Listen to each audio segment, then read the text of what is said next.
Akashvani presents Morning News.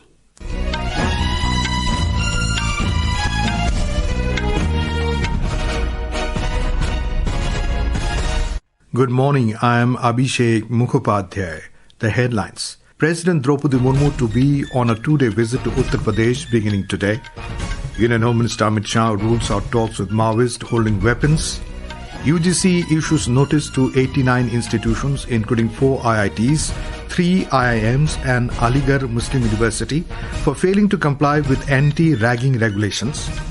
Maharashtra government withdraws its 3-language policy for schools.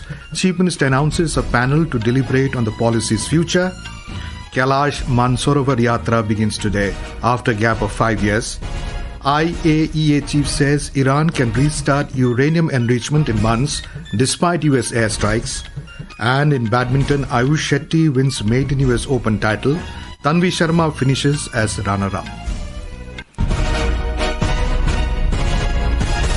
President Droupadi Murmu will be on a 2-day visit to Uttar Pradesh beginning today. During a visit, she will grace various events in Bareilly and Gorakhpur. Details from our correspondent. On the first day of her visit, President Droupadi Murmu will attend the 11th convocation ceremony of the Indian Veterinary Research Institute in Bareilly. Jharkhand Governor Santosh Gangwar, who hails from Bareilly, Union Agriculture Minister Shivraj Singh Chauhan, Union Minister of State for Agriculture Bhagirath Chaudhary will also attend the event. After attending the event, President Droupadi Murmu will fly for Gorakhpur. In Gorakhpur, she will attend key events at 3 major institutions and cover 129 km across the city by road in 2 days. President will grace the inaugural convocation of AIMS Gorakhpur, where she will confer medals on meritorious students. On the second day, June 1, the President will inaugurate Uttar Pradesh first Mahayogi Guru Gorakhnath Ayush University. Om Avasthi, Akashvani News, Lucknow. Union Home Minister Amit Shah has ruled out talks with the Maoists holding weapons. Addressing a Kisan Sammelan at Nizamabad in Telangana, he said there cannot be any talks with those who kill tribals, policemen and security personnel. The Home Minister asked the left-wing extremists to give up arms and join the national mainstream. He reiterated the centre's resolve to make India free of Maoists by March 31st, 2026. सारे लोग हथियार छोड़ दो और surrender करो, मगर surrender नहीं करेंगे तो हमने तय किया है 31 मार्च 2026 के पहले इस देश से नक्सलवाद को हम समाप्त कर देंगे. हमारी सरकार का नीति है, जिनके हाथ में हथियार है उनसे कोई बातचीत नहीं होगी. The University Grants Commission UGC has issued a notice to 89 institutions across the country, including 4 IITs, 3 IIMs and Aligarh Muslim University, for failing to comply with anti-ragging regulations. As per the UGC regulations on ragging 2009, every institution affiliated with UGC is required to submit compliance undertaking and anti-ragging undertakings from students. According to the notice, these institutions have not submitted the mandatory anti-ragging undertakings from students and the compliance undertakings from institutions despite repeated advisories and follow-up calls.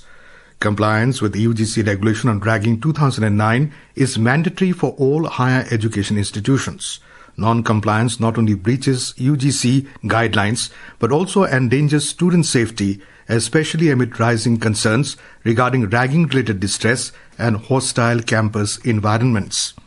Maharashtra government has revoked the government resolutions on the 3-language policy inducting Hindi as a 3rd language in primary schools. Chief Minister Devendra Fadnavis yesterday announced that a committee will be set up to take a relook into the 3-language policy. We have more from a correspondent. Ahead of the monsoon session of the Maharashtra legislature, Chief Minister Devendra Fadnavis announced that the government resolutions issued on 16th of April and 17th of June regarding the 3-language policy in primary schools have been cancelled. The first GR made Hindi a compulsory 3rd language for students from class 1 to 5, while the second GR made it optional. The Chief Minister also said that a committee led by Dr. Narendra Jadhav will be formed to review the 3-language policy for primary classes. Meanwhile, the monsoon session of the Maharashtra legislature begins in Mumbai today. Prarthana, Akashvani News, Mumbai. To mark the 50th anniversary of the imposition of emergency, a period remembered as one of the darkest chapters in India's democratic history, different programs have been held around the country. During the period, people who were imprisoned under MISA have been felicitated. We spoke to veteran journalist Balbir Dutt, who shared his experience in the dark days of emergency. 26 जून 1975 को 8 बजे का Hindi news bulletin में इंदिरा गांधी बोल रही थी और समझ में आया था कि देश में इमरजेंसी लगा दी गई है। उसके बाद ये बताया गया कि सेंसरशिप लागू कर दिया गया है, तो आप कोई भी समाचार बिना संवाद अधिकारी उसको दिखलाए बिना आप छाप नहीं सकते। तो सेंसरशिप की हालत तो ये है कि जयप्रकाश नारायण के अलावा बाकी भी अपोजिशन के जो बड़े लीडर थे, जैसे अटल बिहारी वाजपेयी, चरण सिंह, मोरारजी देसाई वगैरह गिरफ्तार कर लिए गए और आम लोगों को पता ही नहीं था कि इन बड़े नेताओं को भी गिरफ्तार कर लिया गया है। This is Akashvani giving you the news. For quick news updates around the clock, follow us on X handle at AIR News Alerts.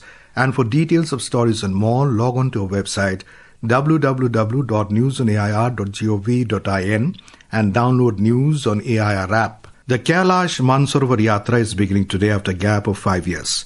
The pilgrimage, which was suspended in 2020 due to the COVID-19 pandemic. This year, the Yatra will be conducted via the Nathula Pass in Sikkim and the Lipu Lake Pass in Uttarakhand. The Yatra is expected to continue through June, July and August, according to the Minister of External Affairs. The pilgrimage holds deep spiritual significance for Hindus, Jains and Buddhists, as Mount Kailash is considered the abode of Lord Shiva. The Sikkim government has been enhancing infrastructure, including acclimatization centers to ensure pilgrim safety. External Affairs Minister S. Jaishankar will embark on a 3-day official visit to the United States from today at the invitation of U.S. Secretary of State Marco Rubio to participate in the upcoming Quad Foreign Ministers meeting scheduled to be held tomorrow. In a statement, the Minister of External Affairs said that the Quad grouping will focus on new proposals to advance a common vision for a free and open Indo-Pacific. Notably, this meeting will mark the first gathering of the Quad ministers following the Pahalgam attack. The head of the United Nations nuclear watchdog has cast serious doubt on claims that recent U.S. strikes obliterated Iran's nuclear program. In an interview to a TV channel, Director General of International Atomic Energy Agency, Rafael Grossi, said that Tehran still retains the capacity to resume uranium enrichment within months. He said while damage from the U.S. aerial strikes was severe, but it fell short of total destruction. His remarks contradict repeated statements by U.S. President Donald Trump, who claimed that America completely and totally obliterated Iran's nuclear infrastructure. India Meteorological Department has forecast extremely heavy rainfall at isolated places of Jharkhand today and isolated heavy rainfall over Odisha, Bihar, Madhya Pradesh and Chhattisgarh till the 5th of July. Similar conditions are going to prevail over Chandigarh, Delhi, Himachal Pradesh, Konkan, Goa, Madhya Maharashtra, Punjab, Uttar Pradesh, Uttarakhand and Vidarbha today. The weather agency has also predicted very heavy rainfall over isolated places of Arunachal Pradesh, Assam, Meghalaya, Nagaland, Manipur, Mizoram, Tripura, West Bengal and Sikkim today. Continuous monsoon rainfall in Himachal Pradesh has severely affected normal life. The Meteorological Department has issued a forecast for heavy rainfall in the state till July 5th. We have a report from a correspondent. In the past 24 hours, the highest rainfall was recorded in Jogindanagar of Mandi district at 135 mm. All major rivers and streams in the state are in spate and water is being released from dams built on the rivers in a regulated manner. As a result of rain-related incidents, 39 deaths have been reported and 4 people are still missing. Due to landslides, 129 roads across the state are closed to traffic. The state government is continuously monitoring the situation. The Meteorological Center in Shimla has issued an orange alert for heavy to very heavy rainfall in most parts of the state today. There is also a warning of possible flash floods in the remaining 10 districts within the next 24 hours. Ritesh Kapoor, Akashvani News, Shimla. Foreign investors pumped more than 13,107 crore rupees into Indian equity markets last week amid easing global geopolitical and trade tensions. According to data from the National Securities Depository, net inflows by foreign portfolio investors have now reached 8,915 crore rupees for the month of June.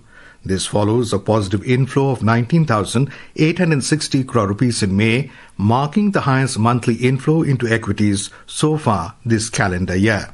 Moving on to sports, in badminton, 20-year-old Ayush Shetty has become the first Indian this season to clinch a BWF World Tour title, winning the US Open 2025.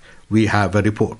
Ayush capped off his dream run with a commanding 21-18, 21-13 victory over Canada's Brian Yang in the final. Playing with confidence and precision, Shetty dominated the match, keeping the Canadian shuttler on the back foot from the outset. His triumph in the final came on the heels of an electrifying semi-final performance where he pulled off a massive upset by defeating world number 6 Chao Tien-chen. With this title, Shetty not only opens his BWF World Tour account but also delivers India its first men's singles title on the BWF Tour on foreign soil since the Canada Open 2023. However, in the women's singles, Tanvi Sharma's remarkable run ended with a runner-up finish after a hard-fought 3-game battle against top seed Biwen Zhang. The unseeded 16-year-old, playing in her first BWF World Tour final, showed great promise but faded in the decider. Meanwhile, in the FIH Pro League, Indian women's hockey team suffered their 8th consecutive defeat, losing 2-3 to China in Berlin last night. With this defeat, India finished at the bottom of the 9-team standings, earning just 10 points from 16 matches. Nitya Frankel, Sports Desk, Akashwani, Delhi.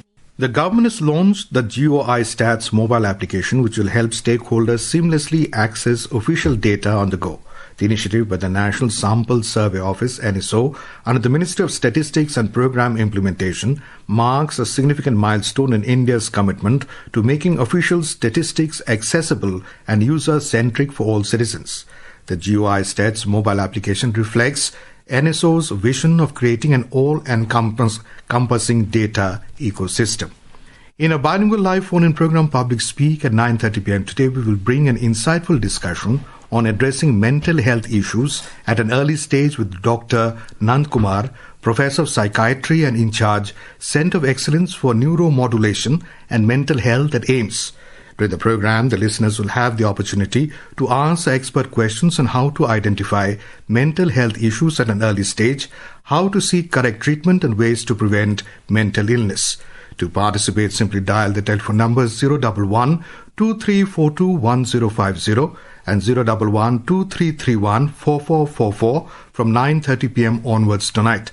Alternatively, you can also send your queries via WhatsApp to the number 9289094044 and post your queries on X with the hashtag AskAIR. And now, for a look at today's newspapers, it's over to Shagun Chopra. Thank you, Abhishek. Hindustan Times quoting Prime Minister Modi in Mann Ki Baat says emergency killed spirit of constitution. House surveys for census to begin in April 2026, says the Asian Age. Ahead of census, states asked to lock changes and boundaries before December 31st, leads the Hindu. Monsoon trenches India, headlines the Pioneer. Railway to increase ticket booking capacity 5-fold, states Financial Express, while the Times of India writes Railways to now prepare reservation charts 8 hours before departure. And finally, Business Standard reports a set of 35 handwritten letters by Rabindranath Tagore, along with 14 envelopes, was sold for 5.9 crore rupees in a recent auction, underscoring the Nobel laureate's undying allure.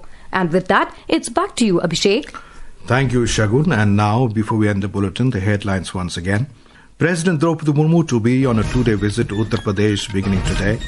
Union Home Minister Amit Shah rules out talks with Maoists holding weapons.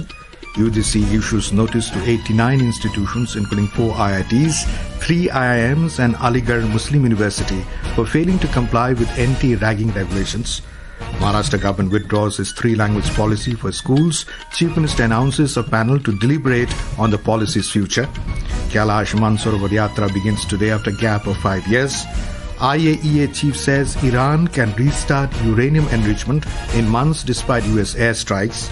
And in badminton, Ayush Shetty wins maiden US Open title. Tanvi Sharma finishes as runner-up. And with that, we end the morning news. Have a nice day.